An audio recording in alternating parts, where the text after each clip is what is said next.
ko? Grabe, parang Kleenex. Oh, bakit? Bakit? Kasi pwede niyo siyang iyakan araw-araw. Pero iyak sobra.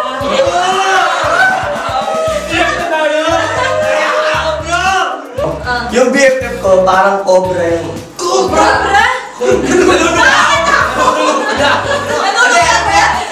Ano bakit? Ni Becky. Kasi pag meron ka ng BFF ko, wala kang talo.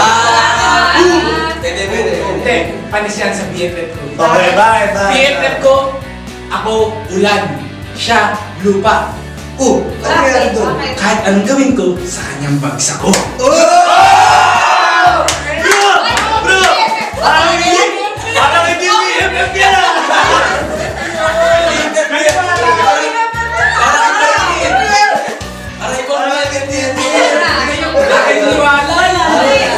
Delikado yung BFF na.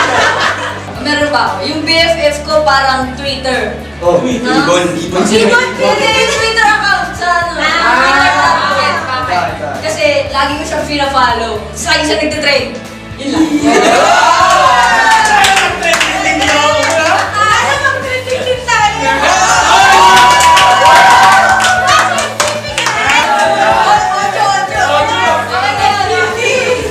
MDP. Guys, welcome to MDP Live, the show that sees the truth in everything. Again, I'm Joka Xavier. I'm Kay. Yo, I'm Bam. I'm Mike. I'm O'Neil. I'm DR. Okay, so welcome dito sa MDP. Again, ngayong gabi ito, obvious naman pag-usapan natin yung tungkol sa BFF natin. My BFF, your BFF, our BFF. Okay, alam niyo ba, sa lahat ng nabanggit nyo, walang-wala si BFF na meron ako. Kasi yung BFF ko, napakalupit. Ano ba? Yung ba yung parang McDog yung love mo? Mas malupit ka lang. Yung BFF ko, two words yun. Two letters na. Letters. Sige, anong letters yan? AE. The joke. Yung BFF ko, wala nang sino ha? Sino? JC. Oh! JC? Parang kilala yung You can't see me. Si Johnson. Hindi, parang kilala ko na yan. Sino? Si Jackie Chan!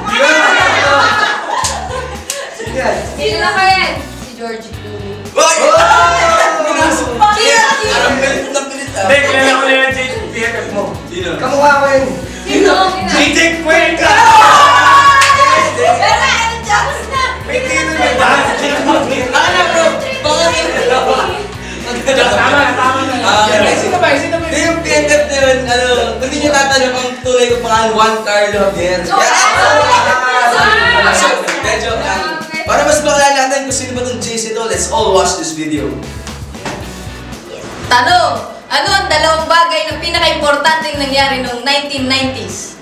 Una, pinanganak ako. Pangalawa, pinanganak ang internet. Okay, internet. Anong nangyari nung pinanganak ang internet? Nagbago lahat ng communication, entertainment, isang click lang, mapapanood ng MDP. Pangatlo, isang tweet lang, makakapag-tweet na tungkol sa hashtag MDP. Tapos, yung news, isang click lang, mapapanood ng follow.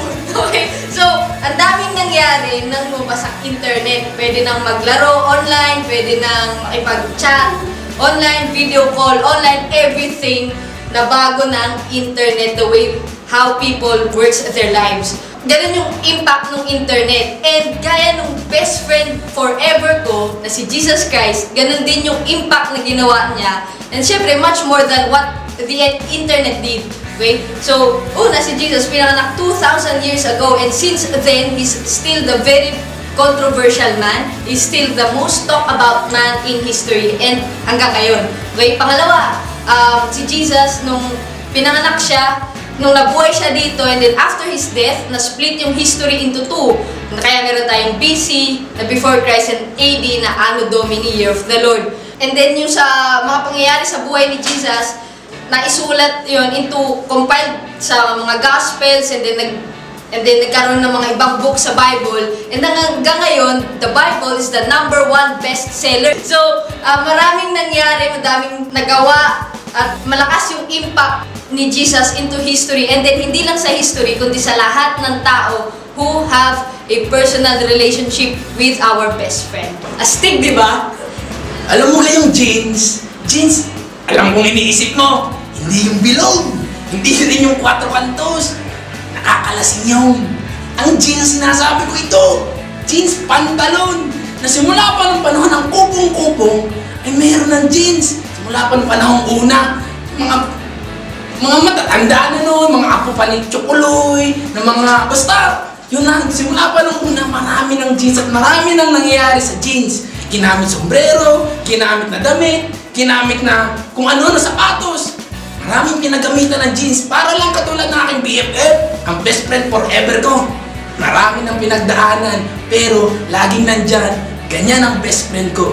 Yan si Jesus Christ. Mula noon hanggang ngayon, usong-uso pa rin ang aking best friend. Unlike the jeans, malalaos yan, pero yung best friend ko, kailanman hindi malalaos. Oh, kita mo? Wala ka sa best friend ko. Ang best friend ko, siya ang pinakamalakas. Mas malakas pa sa mga glue na nakikita mo sa commercials.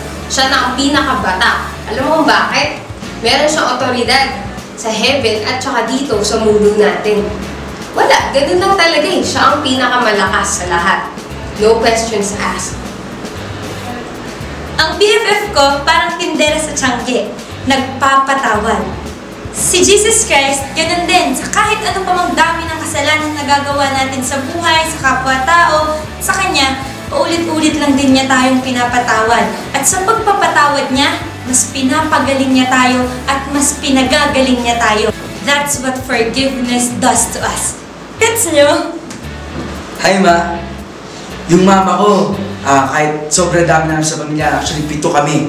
Yung kuya ko, ako, yung kapatid kong babae, saka yung 2 kong bunsong kapatid na babae at lalaki din. So bali 7 kami sa pamilya, pero kahit na sobrang dami namin, kaya namin asikasuhin lahat. Yung konting pagkain na pagkakasya na sa amin 7. Pagka mayroon may sakit sa amin, kaya niya kalingain lahat.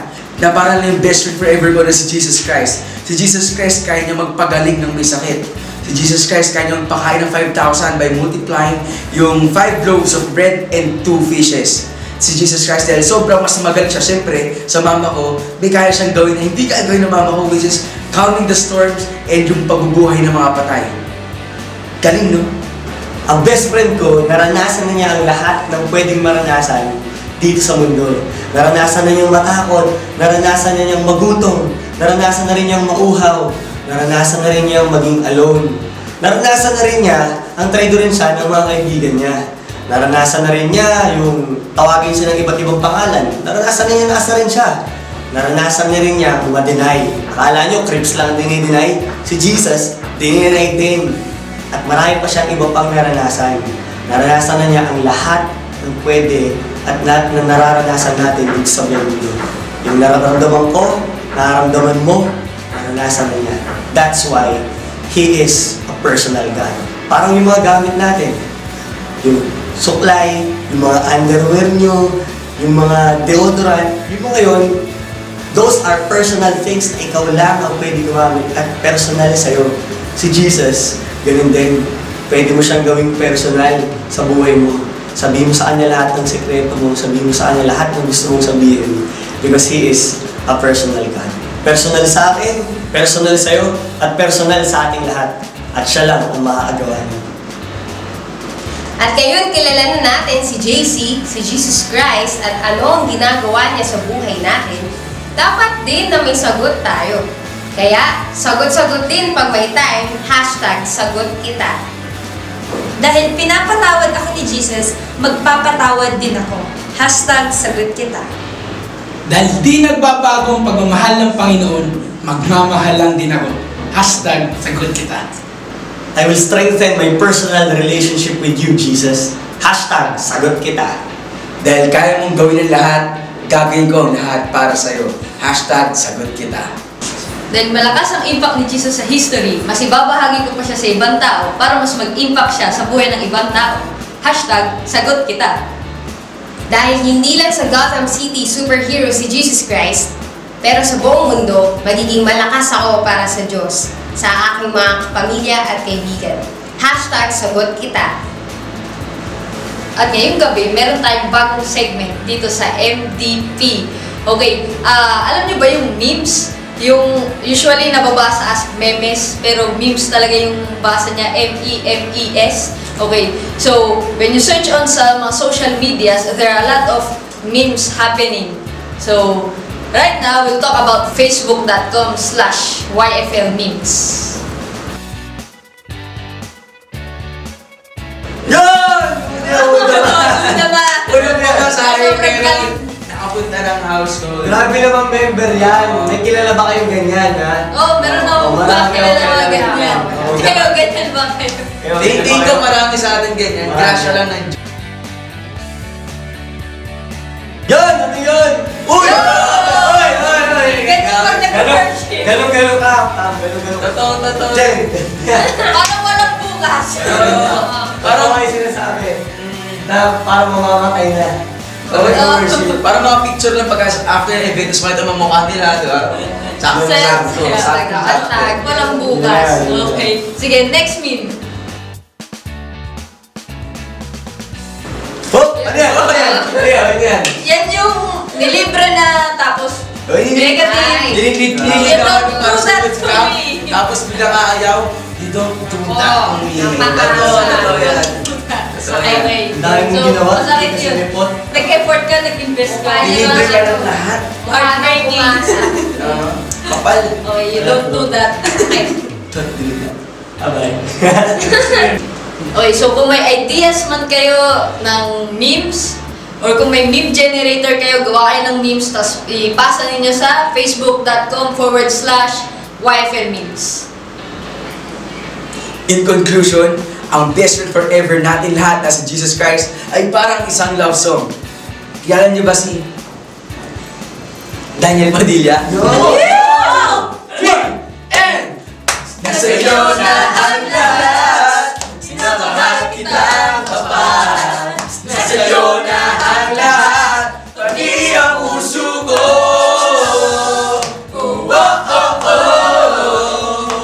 Nasa iyo na ang lahat,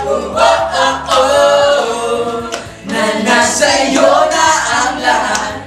Ang pagmamahal ni Jesus, nangingibabaw. Nasa iyo na ang lahat, nasa iyo na ang lahat. Lahat na mismo. This has been MDP Live, the show that sees the truth in everyday things. Thank you. Bye-bye!